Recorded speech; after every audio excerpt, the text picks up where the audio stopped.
예, 안녕하십니까.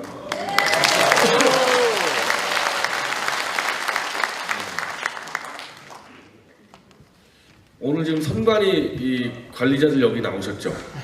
아마 나와서 체크를 하고 계실 텐데 저는 당원이 아닙니다.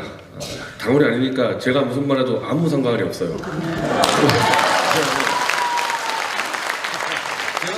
왜 당원 가입을 못했냐면은 제가 한 달 전에 저 횃불당에 임명진 비대위원장 논문 표절건으로 징계 요청을 하려다 보니까 당원이어야만 징계 요청 가능하다 그래서 제가 횃불당에다가 당원 가입 신청을 했습니다. 한 달 전에. 그런데 횃불당에서 임명진의 지시로 제 사상과 정체성을 검증한다고 그걸 보류해놨어요. 그래서 지금 그 상태로 지금 저 횃불당에 제 당원 가입 신청서가 그대로 있고 저는 그럼 빨리 사상을 검증했으면 가져와라 결과를 내가 무슨 사상을 갖고 있기 때문에 저 횃불당에 못 들어가는지 아직까지 제가 신경전을 벌이고 있느라고 이 당에 가입을 못하고 있는 상태인데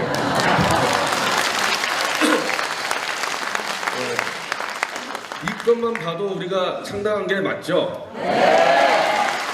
저 같은 사람을 사상을 검증한다고 당원을 가입 안 시켜주는 정당에 어떻게 그 당을 가지고 뭘 할 수가 있습니까? 네. 그리고 이제 우리가 창당을 하니까 뭐 저는 대부분의 좀 조직을 이렇게 꾸려주면은 자연스럽게 제가 좀 호위무사 역할을 하게 돼 있습니다. 왜냐하면 워낙에 제가 좀 싸움 닦기도 있어서 대부분 제가 이제 그 조직을 맡는 호위무사 역할을 하는데 우리가 당 창당할 때 보면은 이제 아마 정광용 사무총장이 욕을 한 100개 얻어먹고 있으면 제가 한 30개 정도 얻어먹고 있는 것 같아요. 저희 20개. 예. 우리 당 입장에서 그런 부분들을 특히 상대하기 쉽지 않을 텐데 저는 좀 애매모호하게 당원이기도 하지만 또 바깥으로 또 개인으로 뛰다 보니까 제가 사실 그런 부분들을 많이 대응을 하고 있습니다. 근데 그게 단순히 당을 지키는 문제에서 대응이 아니라 이게 우리 대권 구도에 직결되는 문제이기 때문에 이거 할 말을 안 할 수가 없습니다. 그리고 이걸 또 후보가 직접 얘기하기로 좀 어려운 부분들을 주로 제가 말씀을 좀 드리겠습니다. 지금 오늘 우리 당 창당에 대해서 홍준표 씨와 유승민 후보라 얘기해서 있습니다. 후보 둘 다 반응이 나왔는데 유승민 후보는 우리한테 이상한 사람들이다.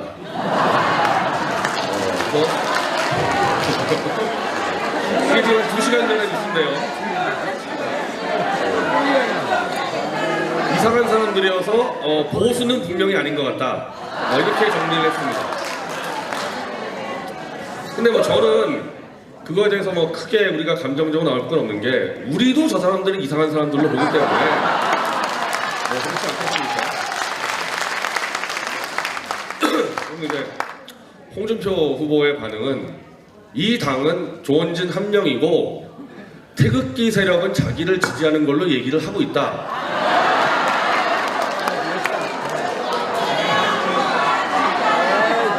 저는 이거 지금 누구랑 이야기하고는 잘 알고 있습니다. 예, 홍준표 지지하는 그 태극기 부대 지금 누구랑 얘기하는지 잘 알고 있는데 그러니까 제가 이런 말씀들을 제가 하겠다는 겁니다. 당 차원에서 말하기 어려운 부분들을 지난주 우리가 대한문에서 집회할 때 똑같은 시간에 청계광장에서 태극기 집회가 또 열렸습니다. 그 태극기 집회의 그 기획은 우파 후보 단일화를 촉구하는 집회입니다. 근데 제가 진짜 그 집회 명칭 자체에 대해서 문제제기한 게 저는 홍준표까지를 우파 후보라고 보겠다는 거는 비판하지는 않겠어요.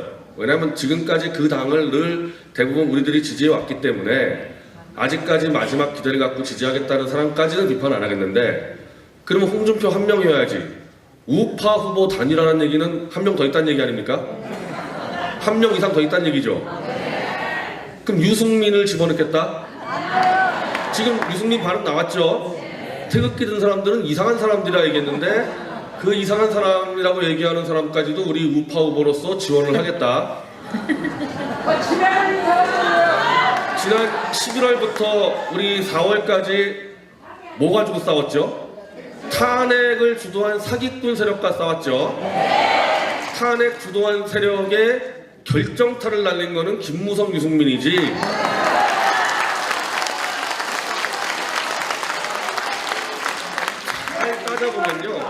잘 따져보면은 문재인 세력은 대통령이 취임하자마자 탄핵을 해왔던 사람이고 어떻게 보면 원래 하던 일 하는 거기 때문에 별로 믿게 안 보여요. 자기들 일상생활대로 그대로 한 거고 사실 좀 더 세게 나온 게 안철수입니다. 문재인은 잠깐 몇 번 머뭇거렸었어요. 몇 번씩. 근데 그때마다 안철수가 돌파를 했고 마지막 칼을 휘두른 게 김무성, 유승민입니다. 그러면 어찌 보면 우리가 5개월 내내 유승민을 욕했는데 5개월 동안 유승민 욕하다가 딱 5개월 첫째 주부터 우리는 유승민을 대권 후보로 지원하겠습니다. 이거는 이념의 문제가 아니라 이거 굉장히 심각한 정신적인 문제입니다. 그렇게 할 수가 없어요. 인간의 지성과 양심으로. 유승민한테 미안해서도 그렇게 못합니다. 유승민한테 미안해서도. 그분들 분당했다고 김무성 사무실 점령하고 막 그러지 않았었어요? 그래놓고 어떻게 대권으로 그걸 지지한다고 할 수가 있습니까? 그거는 기본적으로 제3자가 봤을 때는 도저히 용납할 수 없는 행태이기 때문에 저는 그거는 유승민한테 도움이 안 된다고 보는 겁니다. 우리 태극기뿐이 아니고.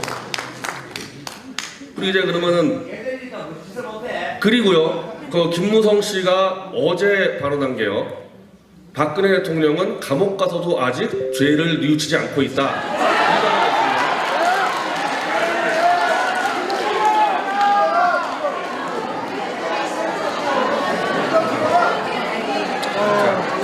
김무성 씨가 2007년 대선 때 그 친박의 좌장이 맞았고 2012년 대선 때 선대 본부장이었죠, 분명히. 자기가 미문하시르나 어쨌든 박 대통령을 만드는데 큰 공헌을 한 사람이고 그리고 당대표였잖아요. 대통령 때 당대표. 사이가 좋았든 안 좋았든 여당 대표였어. 같은 배를 탄 사람이고 자기가 원하는 대로 대통령직에서 끌어내렸고 감옥까지 집어넣습니다. 자기가 하고 싶은 거 다 했어요. 그랬으면은 기본적인 그래도 좀 덕담이라도 해줘야지. 아직도 감옥에서도 죄를 뉘우치지 않으니까 그럼 뭘 더 하자는 얘기예요. 근데 그분을 지금 그분을 제가 욕하자는 문제가 아니고 그럼 그분은 정치 구단인데 왜 저런 말을 할까? 마찬가지인데요, 이승민 씨랑. 우리 같은 세력과 상종 안 하겠다는 얘기입니다. 그러니까 탄핵을 반대한 세력과 상종을 하지 않고 저는 더 세게 박 대통령을 공격을 해서 아무리 봐도 박지원 밑으로 들어가겠다는 걸로 보여져요, 전략이. 안철수는 그 허수아비라는 거 다 아시죠? 그 뭐 허수아비이기 때문에 신경 쓸 것도 없고 제가 박지원이어도 김무성과 유승민에게 야, 우리 이 호남 지지층이 있는데 호남 지지층이 너희들 박근혜 정권에 충성한 거 가지고 문제 삼으니까 더 세게 짓밟아라. 더 세게 짓밟아야지 우리 호남인들이 받아줄 수 있지 않겠냐. 제가 박지원이면 그렇게 요구합니다, 김무성한테. 그러니까 감옥까지 들어가 있는 분을 지금 짓밟고 있는 거 아닙니까? 그러니까 이분들은 이미 떠났어요. 떠난 사람을 데리고 뭐 보수 후보 다니라 필요가 없는 사람들입니다. 그건 보수가 아니야.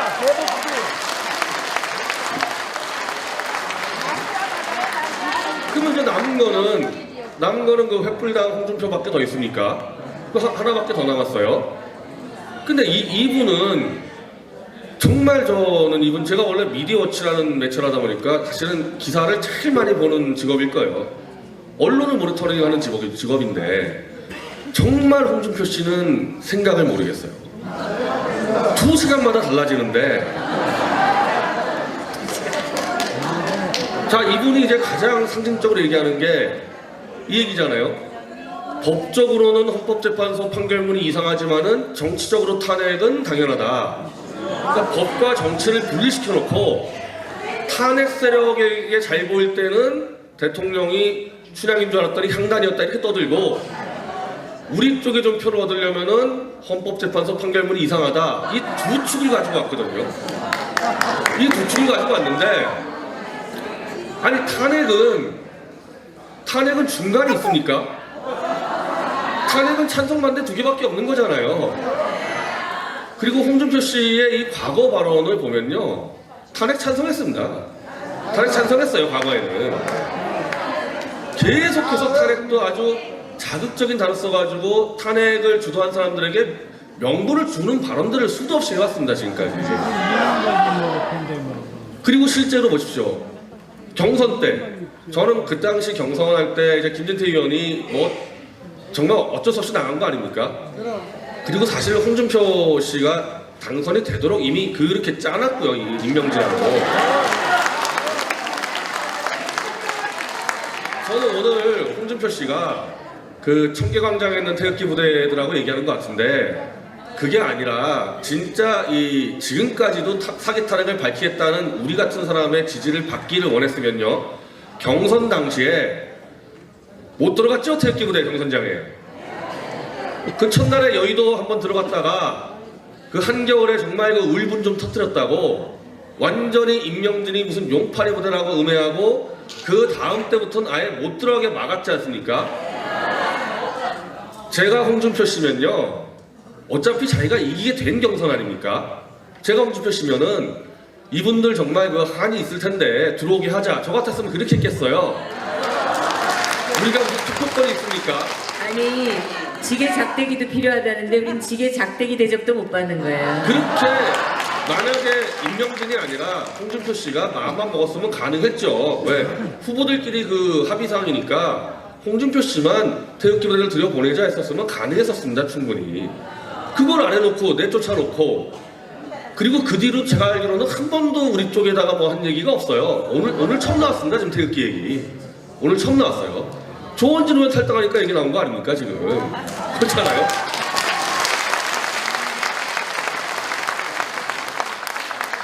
그래놓고 또 이 절로 박지원으로 밑으로 들어가는 또 유승민, 김무성한테는 또 뒷다리 잡고 늘어지고 있습니다.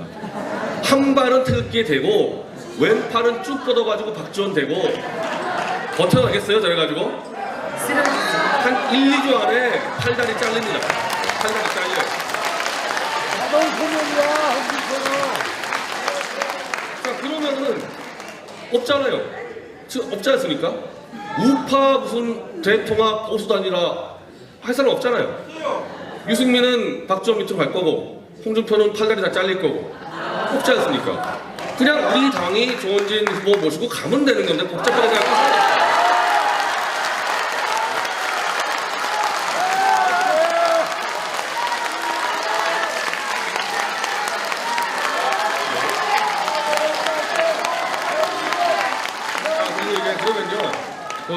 우리가 어떤 식으로 이기는지만 마지막으로 이제 설명드리고 이제 마이크 넘기겠습니다.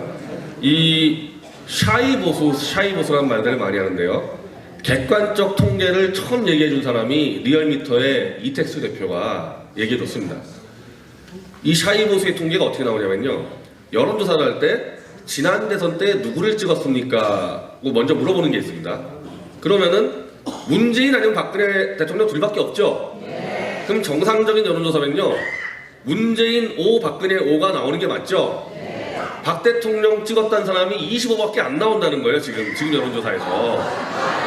그러니까 지난 대선 때 박 대통령을 찍은 사람들 중에서 상당수가 현재 통계로는 절반 이상이 응답자로 안 잡히고 있다는 얘기거든요.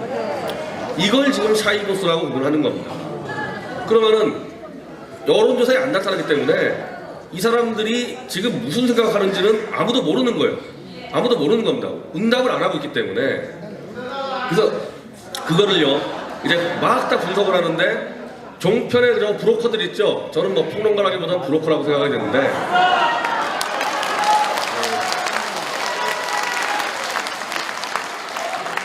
그 브로커들 이렇게 얘기합니다. 박근혜 대통령에게 너무 크게 실망을 해서 아직까지 안 나타나기 때문에 박근혜 대통령의 적폐를 다 해소한 세력에게 나타날 거다. 이렇게 지금 설명합니다. 브로커들은. 제가 간단히 반박하는데, 그럼 왜 유승민 지지율이 1%, 2%입니까? 박근혜 정권의 적폐를 뽑아내는 정도가 아니라 이미 감옥에 간 국가에 짓밟고 있는 그 당의 지지율이 왜 저 모양이에요, 그러면은? 그게 아니죠, 당연히. 제가 볼 땐 두 불이에요. 응답자 안 잡히는 사람. 예를 들면 제가 여론조사 전화 오잖아요. 답변 안 합니다. 왜 답변 안 하냐면은 너무나 언론을 불신하기 때문에 여론조사 언론하고 연결돼 있잖아요. 여론조사도 도저히 신뢰 못하죠. 언론도 신뢰 못하죠. 딱 전화 받자마자 어디 여론조사입니다. 저 끊어버립니다. 끊어버려요. 즉 태극기 주력 부대들은 지금 제도권에 있는 여론조사와 언론 자체를 무시하니까 그 자체를 무시하고 응답을 안 해버리는 부류가 있는 겁니다.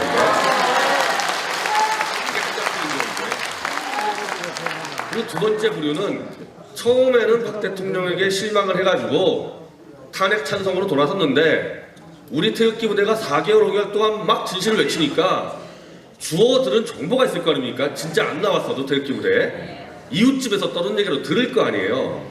그 우연히 유튜브 돌다가 또 볼 거 아닙니까? 이상하네? 내가 지금까지 언론에서 보고 들은 이게 탄핵과 좀 다르네? 이상하네? 이상하다 보니까 판단을 못 내려서 빠져있는 겁니다. 그분들이 지금 빠져있는 거예요.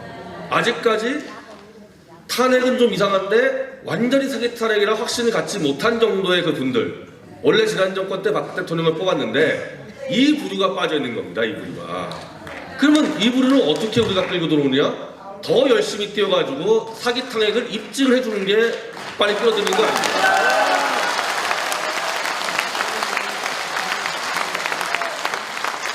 자, 그렇게 되면요, 간단하게 문재인, 안철수, 우리 당의 조원진 후보가 3파전 되게 돼 있습니다. 간단하게 한번 잘 기억해 보십시오. 지난 대선 때 안철수가 갑자기 사라졌죠. 사라지기 전에 3파전이었습니다. 사라지기 전에 박 대통령이 4, 문재인, 안철수 3, 3 이래가지고 원래 3파전이었어요. 지난 대선도. 안철수가 안 사라졌으면요, 한 5, 3, 2 정도로 대통령이 이겼을 겁니다. 그럼 그때랑 지금이랑 무슨 차이가 있냐는 거예요. 그때 구도하고 지금하고.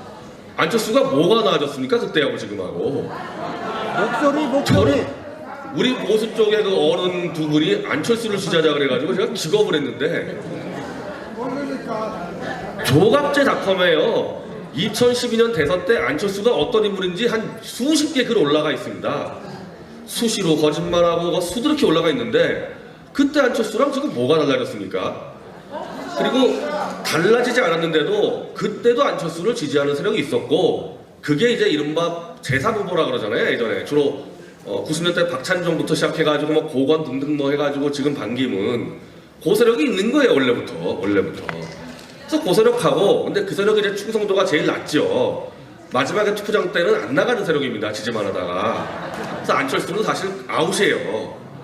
그 찍으로 안 나갑니다. 안철수 같은 경우는 되게. 결국 또 이제 문재인 세력과 우리와의 양자 구도가 될 거 아닙니까? 근데 요즘 뭐 문재인 씨는 그 아들 문제에 대해서 이 대하는 거 보니까, 아니 우리 박 대통령한테 소통 불능이다 그러더니 지금 문재인 씨는 너 아들 시비 걸면 너 정권 잡으면 다 죽어, 저거 이 수준이에요 지금 하는 게. 거의 협박 수준이거든요. 그래서 많이 떨어질 것 같아요. 많이 떨어질 것 같아서 뭐 이론적으로만 보면 지난 대선 때보다 더 쉽게 이길 수도 있다. 이론적으로만 보면.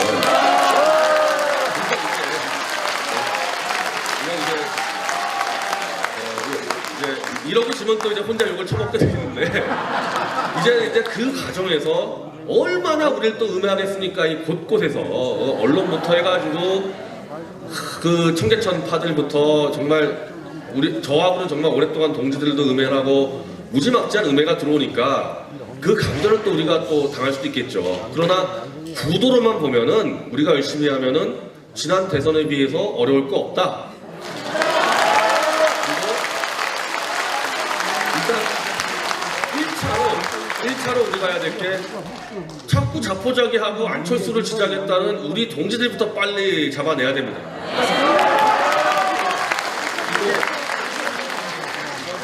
뭔가 좀 이 감정적으로 틀어져서 계속 뭘 하든 자꾸 의미하는 또 다른 또 우리 동지들이 있는데 어떤 식으로 또 잡아내가지고 막아내야 되는 겁니다.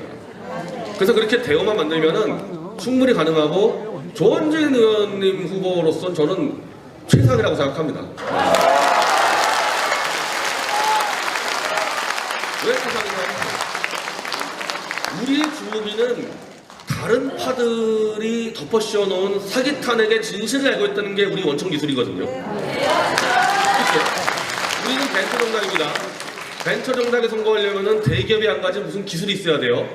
우리는 당원 전체가 전 당원 아닙니다. 그래서 그 기술을 다 갖고 있어요. 사기 탄핵의 진실을 다 알고 있고 제일 많이 알고 있는 조던진 의원이 우리 후보 아닙니까?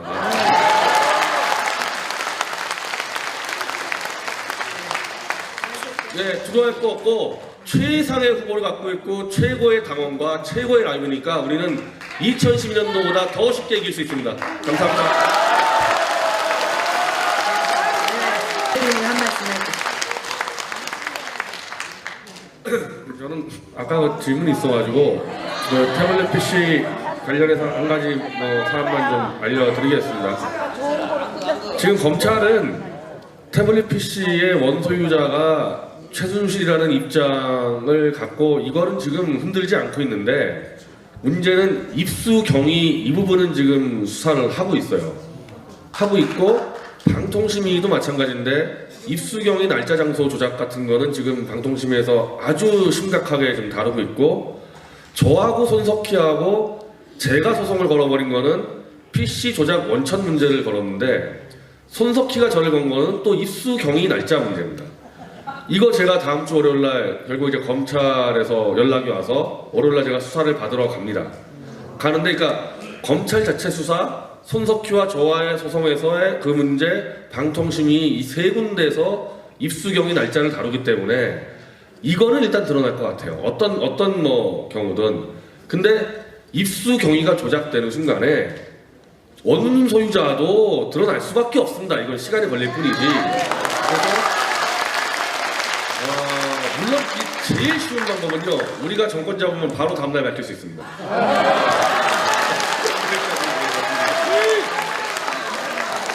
집회의 그 기획은 우파 후보 단일화를 촉구하는 집회입니다. 근데 제가 진짜 그 집회 명칭 자체에 대해서 문제제기한 게 저는 홍준표까지를 우파 후보라고 보겠다는 거는 비판하지는 않겠어요. 왜냐하면 지금까지 그 당을 늘 대부분 우리들이 지지해 왔기 때문에 아직까지 마지막 기대를 갖고 지지하겠다는 사람까지는 비판 안 하겠는데 그러면 홍준표 한 명이어야지 우파 후보 단일화라는 얘기는 한 명 더 있다는 얘기 아닙니까? 한 명 이상 더 있다는 얘기죠. 그럼 유승민을 집어넣겠다? 지금 유승민 발언 나왔죠?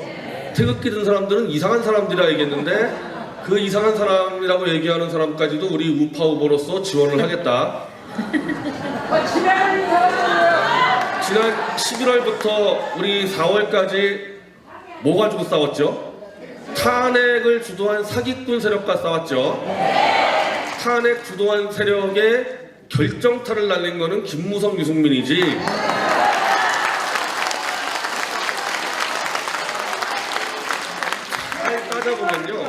잘 따져보면은 문재인 세력은 대통령이 취임하자마자 탄핵을 해왔던 사람이고 어떻게 보면은 원래 하던 일 하는 거기 때문에 별로 믿게 안 보여요.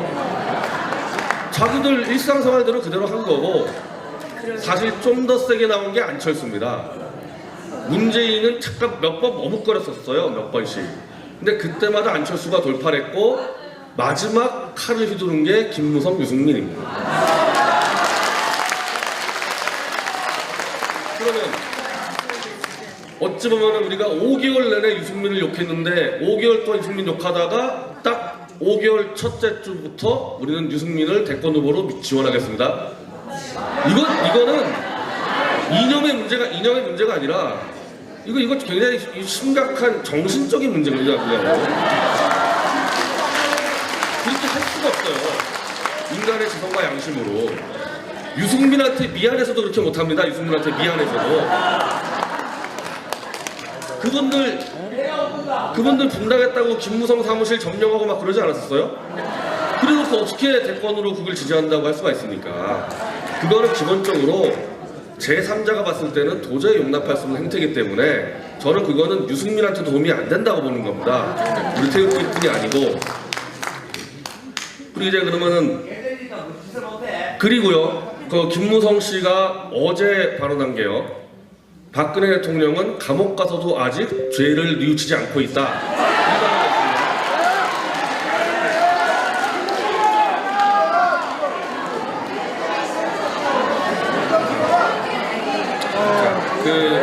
씨가 2007년 대선 때 그 친박의 좌장이 맞았고 2012년 대선 때 선대 본부장이었죠, 분명히. 자기가 미우나 시르나 어쨌든 박 대통령을 만드는데 큰 공헌을 한 사람이고, 그리고 당대표였잖아요. 대통령일 때 당대표. 사이가 좋았든 안 좋았든 여당 대표였어. 같은 배를 탄 사람이고 자기가 원하는 대로 대통령직에서 끌어내렸고 감옥까지 집어넣습니다. 자기가 하고 싶은 거 다 했어요.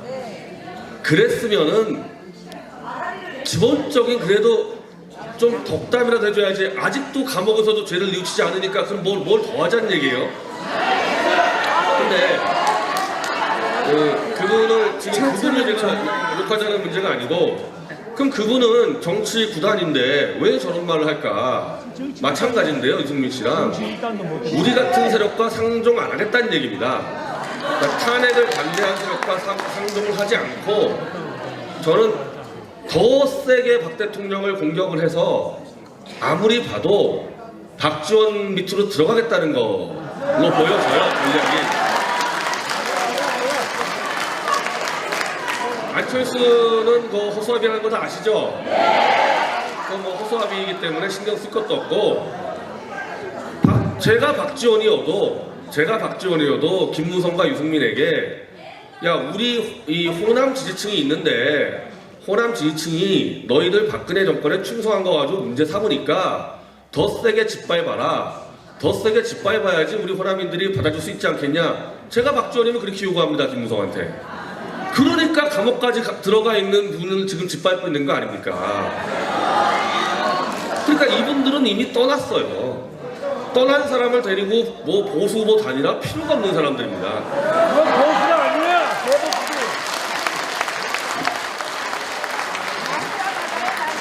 그러면 이제 남은 거는 그 횃불당 홍준표밖에 더 있으니까 그 하나밖에 더 남았어요.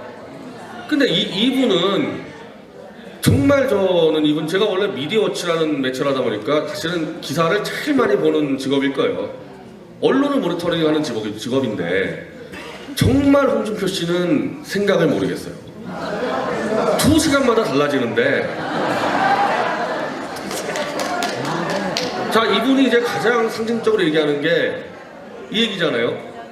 법적으로는 헌법재판소 판결문이 이상하지만은 정치적으로 탄핵은 당연하다. 그러니까 법과 정치를 분리시켜놓고 탄핵 세력에게 잘 보일 때는 대통령이 춘향인 줄 알았더니 향단이었다 이렇게 떠들고, 우리 쪽에 좀 표를 얻으려면은 헌법재판소 판결문이 이상하다. 이 두 축을 가지고 왔거든요. 이 두 축을 가지고 왔는데, 아니 탄핵은 중간이 있습니까? 탄핵은 찬성 반대 두 개밖에 없는 거잖아요. 그리고 홍준표 씨의 이 과거 발언을 보면요, 탄핵 찬성했습니다. 탄핵 찬성했어요, 과거에는. 계속해서 탄핵도 아주 자극적인 단어 써가지고 탄핵을 주도한 사람들에게 명분을 주는 발언들을 수도 없이 해왔습니다, 지금까지.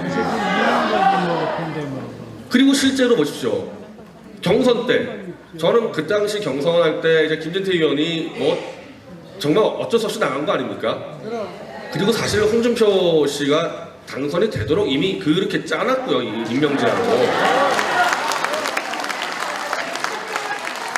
저는 오늘 홍준표 씨가 그 청계광장에 있는 태극기 부대들하고 얘기하는 것 같은데, 그게 아니라 진짜 이 지금까지도 사기 탄핵을 밝히겠다는 우리 같은 사람의 지지를 받기를 원했으면요, 경선 당시에 못 들어갔죠, 태극기 부대 경선장에. 그 첫날에 여의도 한번 들어갔다가 그 한겨울에 정말 그 울분 좀 터뜨렸다고 완전히 임명진이 무슨 용팔이 부대라고 음해하고 그 다음 때부터는 아예 못 들어가게 막았지 않습니까? 제가 홍준표 씨면요, 어차피 자기가 이기게 된 경선 아닙니까? 제가 홍준표 씨면은 이분들 정말 그 한이 있을 텐데 들어오게 하자. 저 같았으면 그렇게 했겠어요. 우리가 무슨 투표권이 있습니까? 아니, 지게 작대기도 필요하다는데 우린 지게 작대기 대접도 못 받는 거예요. 그렇게 만약에 임명진이 아니라 홍준표 씨가 마음만 먹었으면 가능했죠. 왜? 후보들끼리 그 합의사항이니까 홍준표 씨만 태극기 부대를 들여보내자 했었으면 가능했었습니다, 충분히. 그걸 안 해놓고 내쫓아놓고 그리고 그 뒤로 제가 알기로는 한 번도 우리 쪽에다가 뭐 한 얘기가 없어요. 오늘 처음 나왔습니다. 지금 태극기 얘기. 오늘 처음 나왔어요. 조원진 의원 탈당하니까 얘기 나온 거 아닙니까 지금? 그렇잖아요.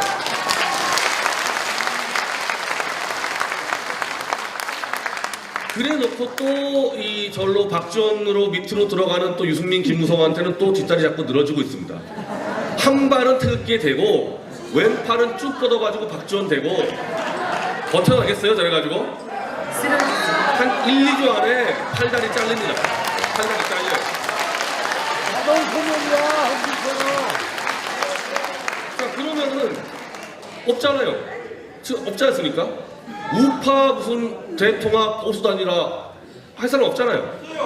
유승민은 박지원 밑으로 갈 거고 홍준표는 팔다리 다 잘릴 거고 없지 않습니까? 그냥 우리 당이 조원진 후보 모시고 가면 되는 건데 복잡하게 생각하세요.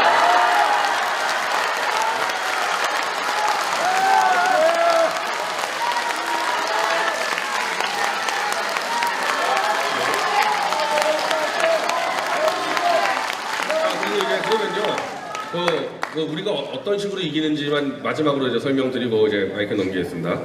이 샤이보수라는 말들을 많이 하는데요. 객관적 통계를 처음 얘기해 준 사람이 리얼미터의 이택수 대표가 얘기해 줬습니다. 이 샤이보수의 통계가 어떻게 나오냐면요. 여론조사를 할 때 지난 대선 때 누구를 찍었습니까? 먼저 물어보는 게 있습니다. 그러면은 문재인 아니면 박근혜 대통령 둘밖에 없죠? 그럼 정상적인 여론조사면요. 문재인 5, 박근혜 5가 나오는 게 맞죠? 박 대통령 찍었다는 사람이 25밖에 안 나온다는 거예요, 지금 여론조사에서. 그러니까 지난 대선 때 박 대통령을 찍은 사람들 중에서 상당수가 현재 통계로는 절반 이상이 응답자로 안 잡히고 있다는 얘기거든요. 이걸 지금 샤이보스라고 구분하는 겁니다. 그러면은 여론조사에 안 나타나기 때문에 이 사람들이 지금 무슨 생각하는지는 아무도 모르는 거예요. 아무도 모르는 겁니다. 응답을 안 하고 있기 때문에. 그래서 그거를요, 이제 막 다 분석을 하는데 종편에 저 브로커들 있죠? 저는 뭐 평론가라기보다는 브로커라고 생각이 되는데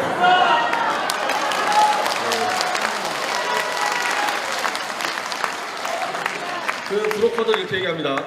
박근혜 대통령에게 너무 크게 실망을 해서 아직까지 안 나타나기 때문에 박근혜 대통령의 적폐를 다 해소한 세력에게 나타날 거다. 이렇게 지금 설명합니다. 브로커들은. 제가 간단히 반박하는데 그럼 왜 유승민 지지율이 1% 2%입니까? 박근혜 정권의 적폐를 뽑아내는 정도가 아니라 이미 감옥에 가고까지 짓밟고 있는 그 당의 지지율이 왜 저 모양이에요? 그러면은 그게 아니죠, 당연히. 제가 볼 땐 두 부류예요. 응답자 안 잡히는 사람. 예를 들면 제가 여론조사 전화 오잖아요. 답변 안 합니다. 왜 답변 안 하냐면은 너무나 언론을 불신하기 때문에 여론조사 언론하고 연결돼 있잖아요. 여론조사도 도저히 신뢰 못하죠. 언론도 신뢰 못하죠. 딱 전화 받자마자 어디 여론조사. 예, 안녕하십니까.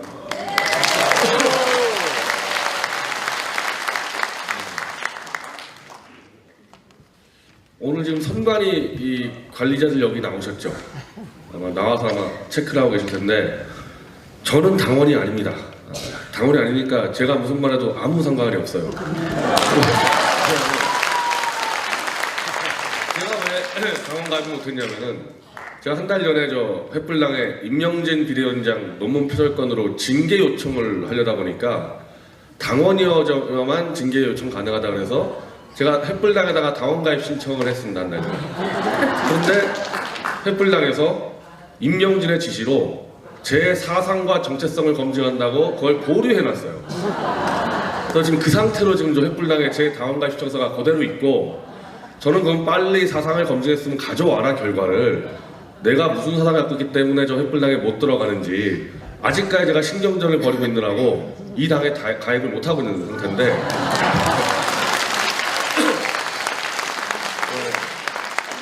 이것만 봐도 우리가 창당한 게 맞죠? 저같은 사람을 사상을 검증한다고 당원을 가입 안 시켜주는 정당에 어떻게 그 당을 가지고 뭘 할 수가 있습니까? 네. 그리고 이제 우리가 창당을 하니까 뭐 저는 대부분의 좀 조직을 이렇게 꾸려지면은 자연스럽게 제가 좀 호위무사 역할을 하게 돼 있습니다. 왜냐하면 워낙에 제가 좀 싸움 닦기도 있어서 대부분 제가 이제 그 호위무사 역할을 하는데, 우리가 당 창당할 때 보면은 이제 아마 정광용 사무총장이 욕을 한 100개 얻어먹고 있으면 제가 한 30개 정도 얻어먹고 있는 것 같아요. 저 근데 20개. 예, 우리 당 입장에서 그런 부분들을 충분히 상대하기 쉽지 않을 텐데, 저는 좀 애매모호하게 당원이기도 하지만 또 바깥으로 또 개인으로 뛰다 보니까 제가 사실 그런 부분들을 많이 대응을 하고 있습니다. 근데 그게 단순히 당을 지키는 문제에서 대응이 아니라 이게 우리 대권 구도에 직결되는 문제이기 때문에 이거 할 말을 안 할 수가 없습니다. 그리고 이걸 또 후보가 직접 얘기하기로 좀 어려운 부분들을 좀 주로 제가 말씀을 좀 드리겠습니다.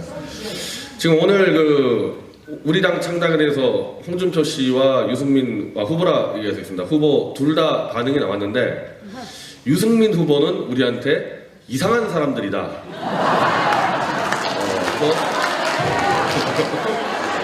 이게 지금 2시간 전에 있는데요.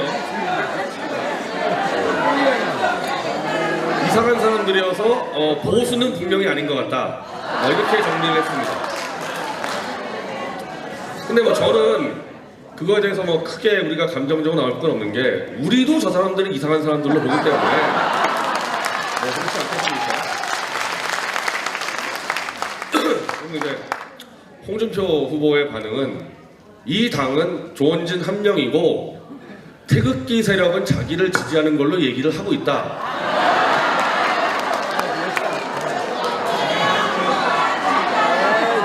저는 이거 지금 누구랑 이야기하고는 잘 알고 있습니다. 예, 홍준표 지지하는 그 태극기 부대 지금 누구랑 얘기하는지 잘 알고 있는데, 그러니까 제가 이런 말씀들을 제가 하겠다는 겁니다. 당 차원에서 말하기 어려운 부분들을. 지난주 우리가 대한문에서 집회할 때 똑같은 시간에 청계광장에서 태극기 집회가 또 열렸습니다. 그 태극기 집회 다음 저 끊어버립니다. 끊어버려요. 즉 태극기 주력 부대들은 지금 제도권에 있는 여론조사와 언론 자체를 무시하니까 그 자체를 무시하고 응답을 안 해버리는 부류가 있는 겁니다.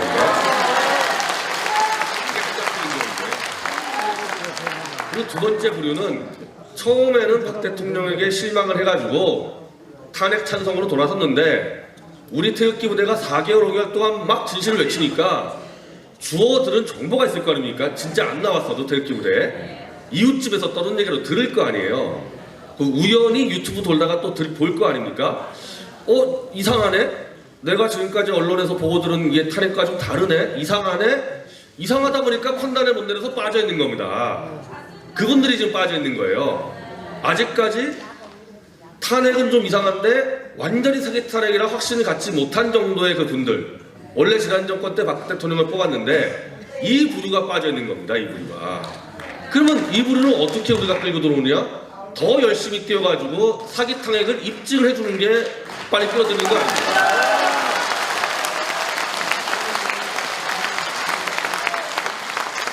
자, 그렇게 되면요, 간단하게 문재인, 안철수, 우리 당의 조원진 후보가 3파전 되게 돼 있습니다. 간단하게. 한번 잘 기억해 보십시오. 지난 대선 때 안철수가 갑자기 사라졌죠. 사라지기 전에 3파전이었습니다. 사라지기 전에 박 대통령이 4, 문재인, 안철수 3, 3 이래가지고 원래 3파전이었어요. 지난 대선도. 안철수가 안 사라졌으면요, 한 5, 3, 2 정도로 대통령이 이겼을 겁니다. 그럼 그때랑 지금이랑 무슨 차이가 있냐는 거예요. 그때 구도하고 지금하고. 안철수가 뭐가 나아졌습니까? 그때하고 지금하고. 저는 우리 보수 쪽의 그 어른 두 분이 안철수를 지지하자 그래가지고 제가 기겁을 했는데, 조갑제닷컴에요 2012년 대선 때 안철수가 어떤 인물인지 한 수십 개 글 올라가 있습니다. 수시로 거짓말하고 수두룩히 올라가 있는데, 그때 안철수랑 지금 뭐가 달라졌습니까? 그리고 달라지지 않았는데도 그때도 안철수를 지지하는 세력이 있었고, 그게 이제 이른바 제3후보라 그러잖아요. 예전에 주로 90년대 박찬종부터 시작해가지고 뭐 고건 등등 뭐 해가지고 지금 반기문, 그 세력이 있는 거예요. 원래부터. 그래서 그 세력하고, 근데 그 세력이 이제 충성도가 제일 낮죠. 마지막에 투표장 때는 안 나가는 세력입니다. 지지만 하다가. 그래서 안철수는 사실 아웃이에요. 그 찍으러 안 나갑니다. 안철수 같은 경우는 되게. 결국 또 이제 문재인 세력과 우리와의 양자 구도가 될 거 아닙니까? 근데 요즘 뭐 문재인 씨는 그 아들 문제에 대해서 이 대하는 거 보니까 아니 우리 박 대통령한테 소통 불능이라 그러더니 지금 문재인 씨는 너 아들 시비 걸면 너 정권 잡으면 다 죽어 저거 이 수준이에요 지금 하는 게 거의 협박 수준이거든요. 그래서 많이 떨어질 것 같아요. 많이 떨어질 것 같아서 뭐 이론적으로만 보면 지난 대선 때보다 더 쉽게 이길 수도 있다. 이론적으로만 보면.